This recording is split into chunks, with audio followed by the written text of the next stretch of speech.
The Massacre of Iranians. In early January 2026, one of the largest and bloodiest waves of protests in contemporary Iranian history took place. The Spark, December 28, 2025. Everything began at Tehran's Grand Bazaar and the surrounding commercial complexes. The price of the US dollar in the free market had risen sharply, and the value of the Iranian rial had nearly halved within a single year. Food inflation was reported at over 70%, and many merchants were no longer able to continue their businesses. They shut down their shops and took to the streets. The initial slogans were mainly economic in nature. However, very quickly, in less than 48 hours, the slogans took on a political character. Rapid spread across the entire country. Within a few days, protests spread across the country. People from all walks of life, from shopkeepers to drivers, workers, teachers, and even some retirees came to the streets.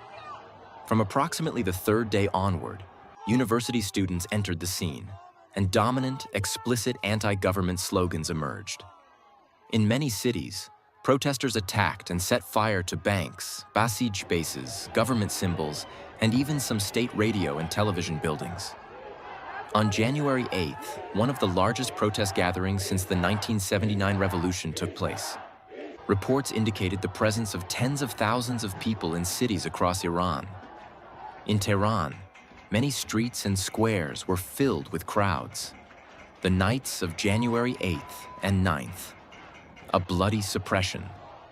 On the nights of January 8th and 9th, the government carried out one of the bloodiest crackdowns in its history. Widespread direct fire using live ammunition. Use of drones for surveillance and monitoring, and heavy machine guns in some areas to suppress the protests. There were also several reported but unconfirmed execution-style shots to wounded protesters in the streets, and even inside hospitals. As of January 25th, Haraana, the US-based human rights NGO, has reported 5,459 confirmed deaths, with 5,149 being protesters, 60 children, 208 government forces, and 42 non-protester or civilians. Haraana reported that it's still processing 17,301 death reports, and numbers keep going up every day. This was a complete massacre, unprecedented in Iran's history.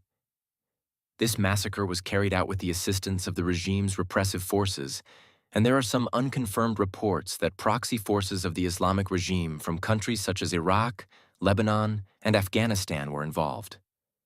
Families are searching morgues for the bodies of their loved ones, and the exact scale of this killing remains unknown due to the complete shutdown of the internet. A nationwide internet blackout has continued for several weeks now, alongside mass arrests involving tens of thousands of people and reports of the execution of some detainees. International reactions. International reactions, including statements by Human Rights Watch, the European Union, and remarks by US officials, including Trump, in support of the protesters, have occurred, but given the scale of this crime, they appear insufficient.